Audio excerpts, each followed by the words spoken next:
Wassalamualaikum warahmatullahi wabarakatuh. Terima kasih sudah klik video ini. Selamat makan untuk kalian semuanya ya. Di malam ini aku datang lagi untuk menemani kalian dengan satu kisah horor Wawa part selanjutnya. Mantap. Nah, kisah kali ini datang dari Wawa kita yang tinggal di perbatasan Kalimantan dan Sarawak, Malaysia. Katanya Wawa di sana tuh terkenal ada satu pantangan besar yang berkaitan sama makanan, yaitu pantangan kempunan, di mana seseorang tidak mencicipi makanan dan minuman yang sudah terlanjur dihidangkan, terus ya udah dia langsung pergi aja atau melakukan aktivitas lain, nggak dihabisin atau nggak dicicipin itu makanan dan minuman. Nah, menurut kepercayaan di sana, kalau pantangan kempunan itu dilanggar, itu bisa menimbulkan malapetaka besar sampai berujung pada kematian. Dan ternyata itu bukan mitos belaka, Nadia, karena tetangganya Ibu Wawa ini pernah ngalamin kejadian besar akibat ngelanggar pantangan ini, Dan bermula dari kejadian itu, masyarakat di sana pun langsung digegerkan sama berbagai gangguan, mulai dari dengar suara-suara serem, kejadian-kejadian gak masuk akal, sampai diteror arwah gentayangan loh. Nah, penasaran gimana kisah selengkapnya? Jadi tanpa berlama-lama kita langsung masuk aja ke ceritanya ya. Check it out.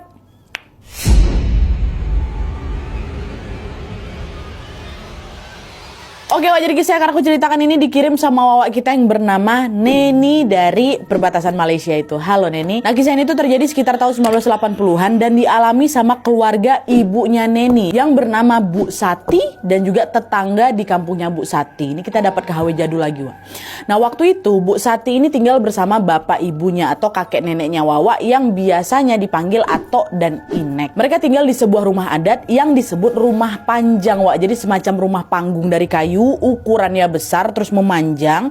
Di dalamnya ada banyak bilik ada banyak kamar yang dihuni sama beberapa keluarga di kampung itu. Jadi rumah ini tuh macam kos-kosan satu atap gitu loh, kalau sekarang. Kebayang ya? Nah, di bagian tengah rumah panjang itu ada lagi ruangan memanjang, yang disebut ruai. Nah, biasanya di sana dipakai untuk ngumpul-ngumpul atau ya acara adat kayak gitulah. Selain warga biasa, di rumah panjang itu juga tinggal pengurus adat dan dua aki manang. Aki manang ini pawang yang memang bisa nanganin hal-hal gaib gitu, katanya si Wawa. Aki manang ini satunya atoknya Wawa atau bapak dari Bu Sati tadi, terus satunya lagi kita panggil aja namanya Aki Lingga ya. Jadi ada atok, ada Aki Lingga. Jadi ceritanya Aki Lingga ini punya anak perempuan, namanya Umang. Umang ini sudah berkeluarga dan lagi hamil tua waktu itu. Dia tinggal di salah satu bilik juga bersama suaminya yang bernama Igat dan anaknya yang masih berumuran setahunan. Itu tinggal semua di rumah panjang ini ya. Nah, anaknya ini namanya Ana.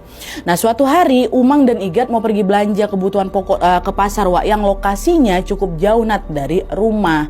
Nah, untuk sampai ke pasar itu, masyarakat di sana di kampung itu, di kampungnya Bu Sati ini biasanya nebeng mobil bak terbuka itu yang memang dipakai untuk ngangkut hasil-hasil kayu, karena kebetulan dekat kampungnya Bu Sati itu ada lokasi penebangan hutan, Dan biar bisa nebeng si mobil bak ini, mereka harus berangkat ke pasarnya ya, jadi harus pagi buta karena mobil tuh lewat di jam-jam itu. Jadi mereka berdua ini, Igat sama Umang ini pun siap-siap lah dari sebelum subuh. Nah, sebelum berangkat, Umang ini menyempatkan untuk masak kue pulut manis. Jadi macam makanan tradisional di sana lah. Terus dihidangkanlah kue itu di meja makan. Niatnya mau untuk sarapan sambil minum kopi, Tapi belum sempat Umang sama Igat ini makan kue dan minum kopi itu, si mobil bak terbukanya itu udah keburu datang. Jadi Umang sama si Igat ini buru-buru lah keluar rumah, nyamperin itu mobil, takut nanti ketinggalan ya kan. Nah, karena buru-buru kali mereka sampai lupa, kalau di kampung mereka itu ada dua pantangan besar yang itu tuh macam kayak nggak boleh dilanggar gitu loh. Yaitu yang pertama pantangan kempunan pulut, terus yang kedua kempunan kopi. Tidak mencicipi kue pulut dan kopi yang sudah terlanjur dihidangkan sebelum berangkat atau berangkat kerja atau juga beraktivitas lainnya, itu nggak boleh, kayak pantangan gitu loh. Nah, di pagi itu di subuh itulah Umang sama Igat itu udah ngelanggar dua pantangan itu, dua pantangan sekaligus. Ya kan mereka karena buru-buru ngejar mobil bak itu kan. Nah, masyarakat di sana percaya kalau dua pantangan itu dilanggar, yang bersangkutan dan orang-orang di sekitarnya itu bahkan ya bisa mendapatkan malapetaka besar. Di sini Wawa memang nggak ngejelasin secara detail itu tuh kenapa bisa kayak gitu, tapi yang jelas ini tuh macam kayak sumpah yang udah dipercaya turun-temurun dari leluhur mereka waktu itu, Nadia, kata si Wawa. Dan betul tuh, tanpa disangka karena ngelanggar dua pantangan itulah Umang sama suaminya Igat ini betul-betul dapat musibah besar saat perjalanan menuju ke pasar itu.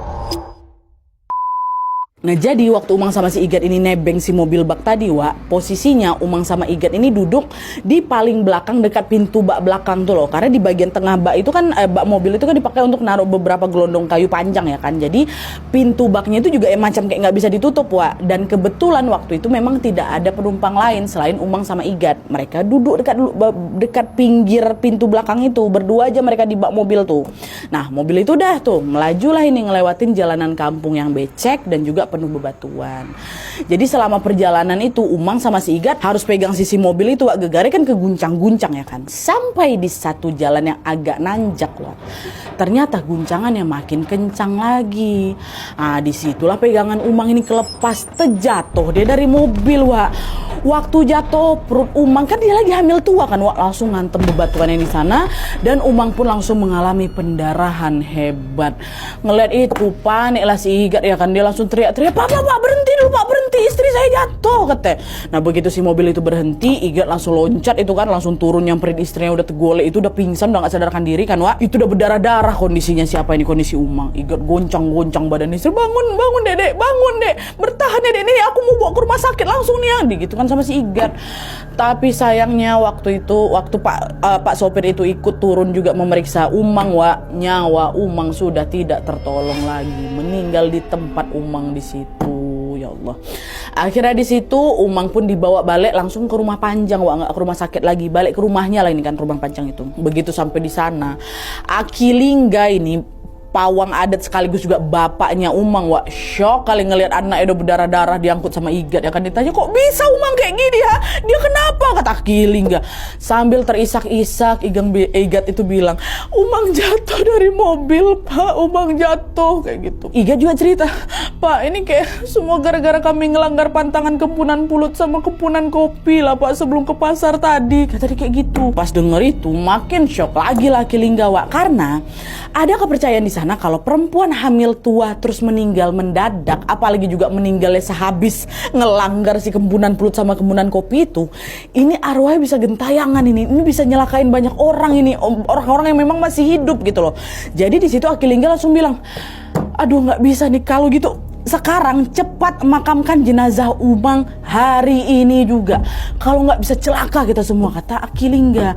Pak nanti dulu lah Pak, nanti dulu, nggak usah buru-buru kali Pak, aku belum rela pisah sama Umang, tolonglah izinin nyengai dulu 3 hari Pak. Apa itu nyengai, Wak? Jadi menurut informasi dari Wawa nih, Wak, ya, nyengai ini adalah upacara adat sebelum pemakaman Nadia, di mana jenazah itu akan dimasukkan di dalam peti kayu dan ditaruh di ruwai. Ruwai itu apa? Ruang tengah di rumah Panjang itu, ditaruh di ruwai. Terus di sana dipanggilkanlah ini tukang sabak. Tukang sabak itu apa? Tukang tangis yang tugasnya menangisi si jenazah dengan menggunakan kata-kata yang menyayat hati. Itu udah memang macam adat istiadat di sana, Nadia, kalau ada orang yang meninggal. Nah sementara pihak keluarga, tetangga dan para tamu ikut juga ngejagain si jenazah itu di ruwai. Nah itulah itu sedikit informasi nyengai dari si Wawa ya. Nah dengan permintaan dari menantunya, Akilingga nggak setuju, Wak. Nggak bisa. Aku tahu kau tuh sedih, aku juga sama sedihnya. Tapi orang-orang di sini bisa kena bahaya kalau Umang nggak langsung dimakamkan, kata si Akilingga. Tapi Igat masih mohon tolonglah Pak, sehari aja lah Pak, sehari nggak apa-apa. Sambil nunggu kerabat-kerabat datang juga kan Pak, tolonglah Pak, tolong, kata Igat. Nah akhirnya setelah berunding alot ini, Akilingga pun ngebolehin diadakanlah nyengai selama sehari aja. Tapi Wak, jadi hari itu juga nih jenazahnya si Umang langsung dimandikan, dipakein kemben dari kain tradisional setempat, terus dibaringkan lah dalam peti kayu dan ditaruhlah di ruwai rumah Panjang mereka itu. Pengurus adat setempat juga langsung manggil tukang sabak untuk nangisin jenazahnya Umang. Sementara Igat sama beberapa orang yang ada di rumah Panjang dan para tamu yang datang disuruh ikut berjaga di dekat jenazahnya Umang. Nah awalnya, Wak, selama seharian berjaga itu masih aman-aman aja, memang nggak ada kejadian aneh apapun. Tapi begitu waktu masuk maghrib, tiba-tiba semua orang yang lagi berjaga di sana mulai ngerasa ada yang janggal sama jenazahnya Umang, Wak. Dan sejak saat itu satu persatu kejadian mistis mulai bermunculan di rumah Panjang tuh, Nadia, kata makku. Jadi pas masuk waktu maghrib, Wak, semua orang yang lagi jaga jenazah Umang ini tiba-tiba dengar suara kotekan ayam betina dari kolong rumah mereka. Ke rumah mereka rumah panggung kan. Suaranya riuh kali, macam suara induk ayam yang memang lagi manggil anak-anaknya gitu. Tok tok tok tok gitu-gitu kan. Suaranya berulang-ulang dan makin malam makin riuh lagi, Wak. Padahal biasanya nggak pernah kayak gitu. Itu semua orang dengar, Wak, ya.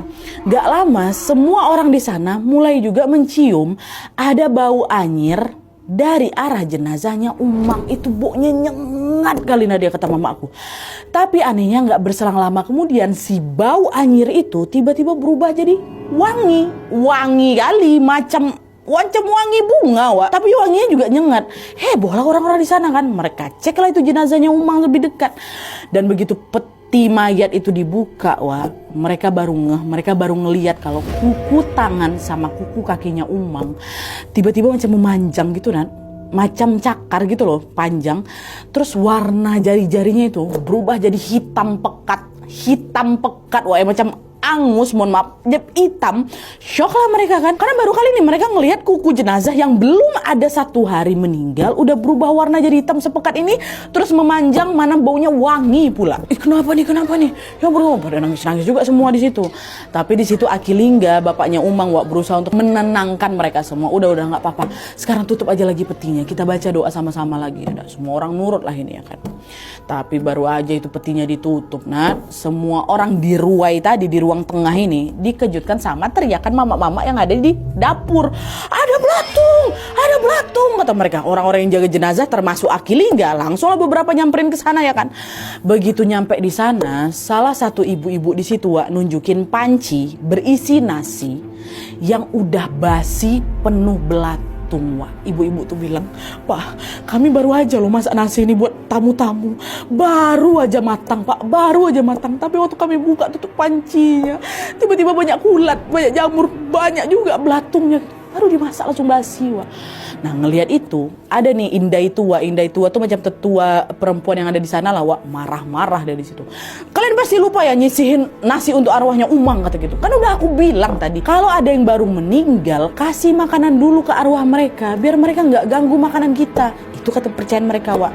Kami lupa, Indai, sekarang kayak gimana nih? Udah cepat masak lagi dan sisihkan untuk Umang, kata si Indai ini. Nah, di saat Indai Tua itu lagi ngomel-ngomel ini, Aki Lingga ninggalin dapur, Wak. Jalan lagi dia ke ruang tengah itu. Terus dipanggillah Ato, nih kakeknya Wawa, dan juga beberapa laki-laki desa di sana, termasuk Igat, suaminya si Umang ini kan. Aki Lingga bilang, suara ayam, bau mayat, sama nasi yang tiba-tiba basi ini pasti karena ulahnya Umang. Kita nggak bisa tunggu lama lagi. Ini jenazahnya Umang harus dikuburin besok pagi. Kalau nggak udah arwah Umang bakal gangguin kita terus. Nah, denger itu orang-orang makin panik juga ya kan, makin takut juga. Kalau Aki Lingga udah bilang gitu, Wak, itu berarti memang situasinya udah gawat. Aki Lingga ini kan macam orang-orang yang paham kayak gitu juga. Jadi ya udah tuh semua orang pun nurut lah apa kata Aki Lingga. Tapi di situ Igat bilang lagi, Wak, ini lagi dia nego lagi, Pak, tolonglah Pak makaminnya habis subuh aja ya Pak ya, katanya. Udah nggak apa-apa, kata Aki Lingga, nggak apa-apa. Yang penting besok pagi harus langsung dimakamin. Dah akhirnya Aki Lingga pun bilanglah ke Ato sama ke yang lain, Tok, sama ada 3 orang yang lain, tolong ambilin kayu di hutan sekarang ya. Terus Igat sama yang lain tetap jagain Umang, biar aku yang ngurus arwahnya Umang, kata Aki Lingga. Nah, mereka semua nurut itu. Jadi malam itu Aki Lingga langsung ngadain macam ritual adat untuk menjagain rumah panjang dari roh jahat. Igat, tukang sabak, sama beberapa tamu yang lain tetap ngejagain jenazah Umang di ruai. Sementara Atoknya Wawa sama 3 orang lainnya pergi ke hutan untuk ngambil kayu ngangkat jenazah, Wak. Tapi di saat mereka lagi sibuk sama urusan masing-masing tadi, makin menjadi-jadi lagi gangguannya. Nah, sekarang kita masuk ke POV-nya Atok Wawa ya, Atok Wawa atau orang-orang yang ditugaskan untuk masuk ke hutan ngambil kayu, oke? Nah, jadi pas 4 orang ini udah masuk ke dalam hutan, Wak, mereka semua dengar ada suara burung ketupong 2 kali. Nah, masyarakat di situ percaya, Nadia, kalau dengar suara burung ketupong, biasanya itu macam pertanda hal buruk gitulah, gitu. Pertanda hal buruk bakal terjadi. Tapi karena Atok sama yang lain ini lagi butuh kayu cepat, peringatan itu nggak dihiraukan sama mereka. Mereka tetap tuh jalan masuk ke hutan, terus bikin api unggun untuk penerangan, terus mulai nebang pohon. Nah, waktu lagi nebang pohon ini, Wak, Pak Cik Sigan, ini salah satu rombongan Atok ini, sayup-sayup dengar ada suara tetabuhan. Jadi macam kayak suara gamelan lah kita bilangnya. Nah, awal ya Pak Cik Sigan itu pikir itu cuma perasaan dia aja. Tapi makin didengerin lagi, Wak, suaranya makin jelas dan macam bergema ke berbagai sisi gitu loh. Nah, di situ Pak Cik Sigan langsung noleh lah ke Atok sama yang kayak yang lain ya kan. Nah, rupanya semua mereka berempat di situ, Wak, dengar.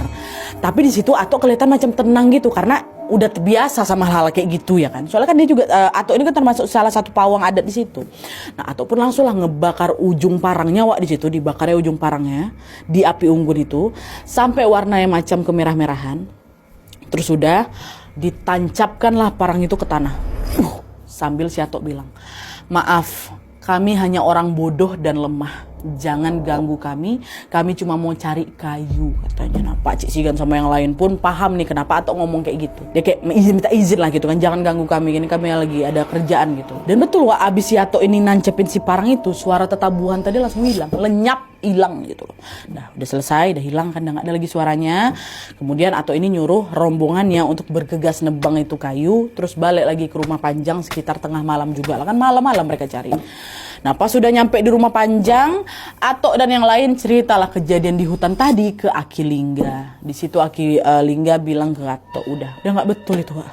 Suara tetabuhan yang kau dengar itu pertanda para arwah mau menyambut datangnya roh Umang anak aku.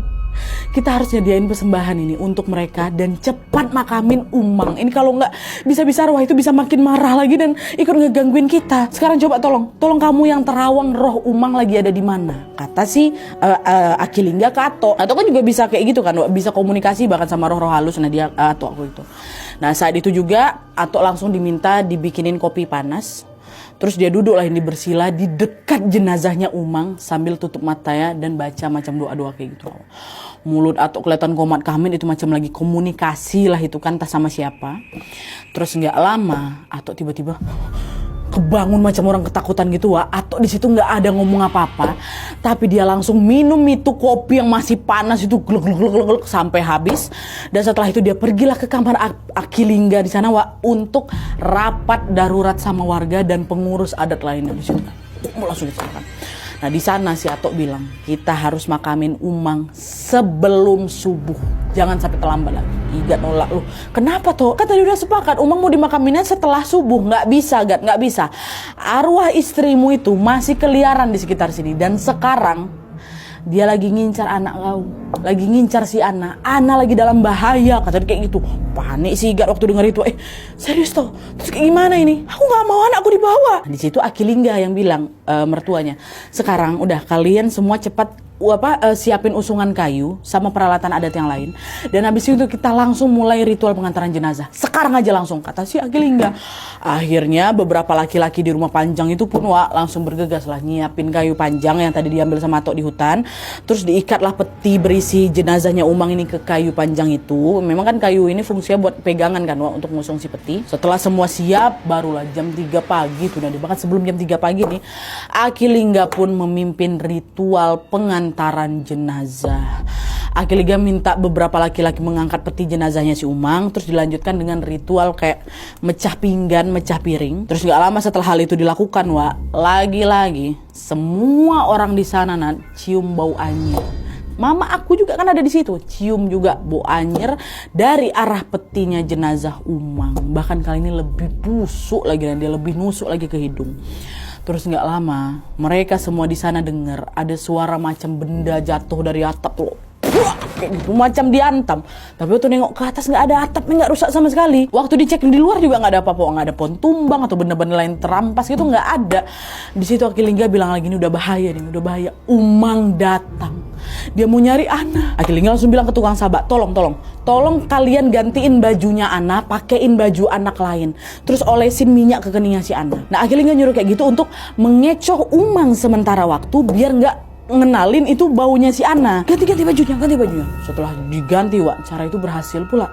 Setelah tukang sabak ngolesin minyak dan gantiin bajunya Ana, Wak, itu udah nggak ada gangguan lagi tuh. Nggak ada kayak bau busuk apa segala macam. Bau tadi pun hilang. Nggak ada gebar-gebar, berarti nggak ada. Akhirnya langsung makamkan. Acara pemakaman pun selesai. Pemakaman ada selesai, gangguannya belum, Wak. Karena malam harinya setelah Umang itu dimakamkan, arwahnya Umang ini dipercaya masih gentayangan, Wak. Entah apa penyebabnya, tapi yang jelas kali ini arwah Umang nunjukin wujudnya. Nah, jadi Wak, malam harinya setelah Umang itu dimakamkan, kerabat dan tetangga masih berjaga di sana sampai 3 hari ke depan. Ada yang tugasnya ngantar makanan, ada yang tugasnya nyalain api unggun di makamnya Umang, ada yang ngeronda di sekitar rumah, dan ada juga yang ngejagain Ana. Ini mamanya mamanya Wawa, Bu Sati nih ikut jagain Ana juga, Wak, dan Aki Lingga juga ikut jagain Ana di kamarnya Igat. Beberapa hari nih lah. Nah, masuk di hari ketiga harusnya di situ mamanya Wawa ini, Bu Sati itu ikut ngejagain lagi. Tapi di malam ketiga ini Bu Sati nggak ikut. Dia tidur di biliknya di kamar ya karena kecapean setelah kemarin-kemarin juga ikut ngejagain Ana ya kan. Di rumah panjang itu, ingat. Nah, waktu lagi tidur ini Bu Sati kebangun sekitar jam 3 pagi itu lah dia. Gegara dia dengar ada suara langkah kaki di luar rumah ya. Suaranya jelas sekali, Wak, macam orang lagi jalan ke arah kolong rumah gitu loh. Terus nggak lama ayam-ayam di kolong rumah itu mulai berisik lagi. Dan di antara suara ayam itu, Wak, Bu Sati tiba-tiba dengar ada suara perempuan. Ana, di mana Ana? Kamu nggak mau ikut ibu ke pasar? Adekmu aja ikut loh, nak, kata suara Umang, nak. Suara Umang, langsung lah berteriak Bu Sati, keluar dari kamar kan, bapak ibu tolong, ada Umang, katanya. Nah, pas ibu nyampe luar ternyata banyak tuh warga yang ngumpul di ruai, termasuk juga Inek sama Atok, mama bapaknya si ibu Wawa ini, dan mereka semua yang ada di sana juga dengar suara Umang, Wak. Suara tadi tuh anak, semua dengar. Inek langsung nenangin Bu Sati di situ, sementara Atok waktu itu memang lagi nyiapin patung kayu seukuran anak bayi gitu Nadia. Nah, patung ini untuk apa? Patung itu katanya mau Atok kasih ke Aki Lingga untuk ritual pengusiran roh kayak gitulah. Tapi belum sempat si patung itu dikasih ke Aki Lingga, semua orang dengar Aki Lingga ngejerit dari arah biliknya si Igat. Nyai Umang, itu dia Umang, kata si Aki Lingga. Lah, Atok langsung lari nyamperin Aki Lingga kan di kamar si Igat itu. Waktu masuk ke sana, Wak, aduh ya Allah. Atok ngelihat ada sosok Umang, rambutnya panjang, wajahnya pucat, tatapannya kosong, dia pakai kemben, kukunya panjang, warna hitam. Nah, sosok ini berdiri di dekat tempat tidurnya Ana sambil bilang kayak gini, Mimit daging, kata dia kayak gitu. Jadi di situ, Wak, meski Ana ini udah dipakein baju anak lain, tadi kan dia pakai baju anak lain selama beberapa hari itu juga dipakein baju-baju anak lain kan, Wak. Umang ternyata masih ngenalin anaknya. Ana udahlah nangis di situ, aduh merinding. Di situ, Wak, Aki Lingga sama Atok langsung bacain apa lagi tadi baca sama mereka. Atok juga sempat macam komunikasi sama Umang, dan untungnya nggak lama sosok itu hilang. Dah hilang si sosok itu. Atau aku nengok ada si Umang tuh. Anak pula langsung dibawa ke kamarnya Aki Lingga, kamar yang lain ya kan. Terus Aki Lingga dan Atok nyuruh semua orang kumpul di ruai untuk minum kopi. Katanya memang itu buat menolak balanya dah. Minum kopi dulu semua. Nah, habis minum kopi, Atok tiba-tiba bilang, Atok, Umang di sini datang bukan cuma karena dia ngelanggar pantangan kempunan. Dia ini datang juga bukan untuk nyelakain kita, katanya. Nah, Atok bilang kayak gitu gegara apa, Wak? Gegara Atok tahu orang yang meninggal habis ngelanggar pantangan kempunan itu biasanya nggak akan gentayangan lagi kalau sudah dimakamkan. Sedangkan Umang ini apa? Umang kan masih terus datang kan, Wak, macam masih terus ngeganggu gitulah.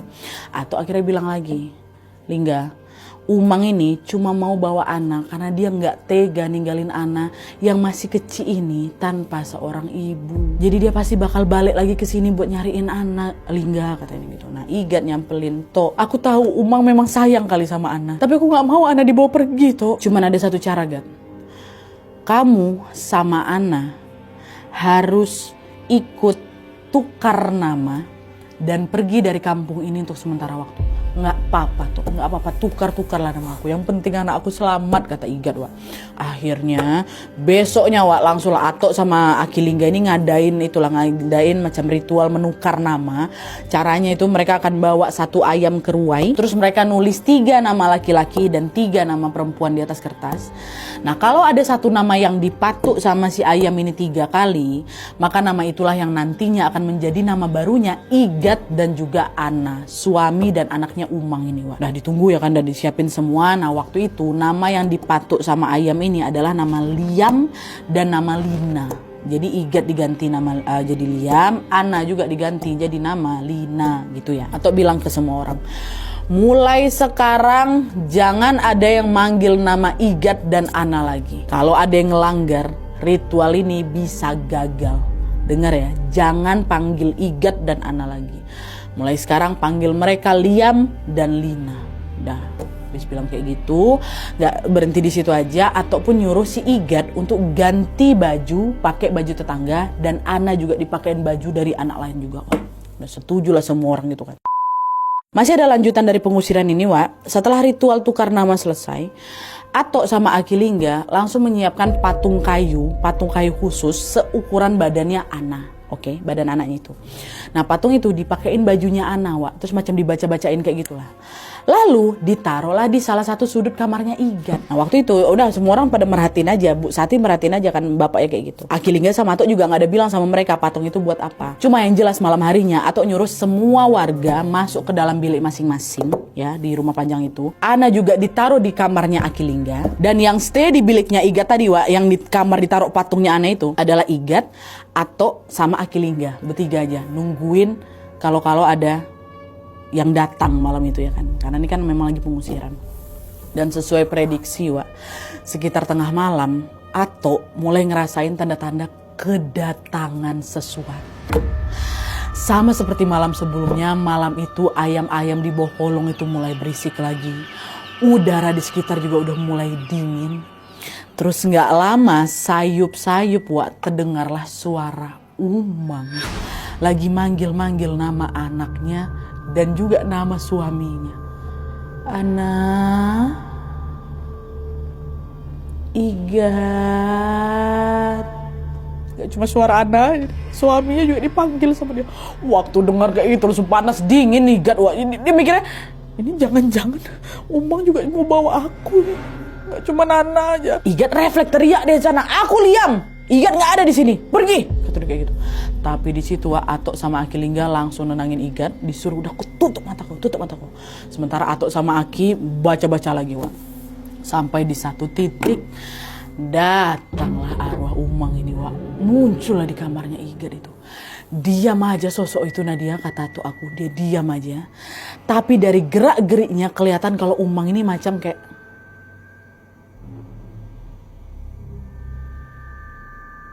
macam nyariin anaknya. Nggak lama dia nyamperin lah itu patung kayu tadi tuh loh, yang tadi dipakein bajunya Ana yang taruh di sudut kamar itu. Disamperin, digendong sama dia, Wak. Digendong patung kayu itu. Terus Umang besenandung macam lagu Nina Boboe sana lah.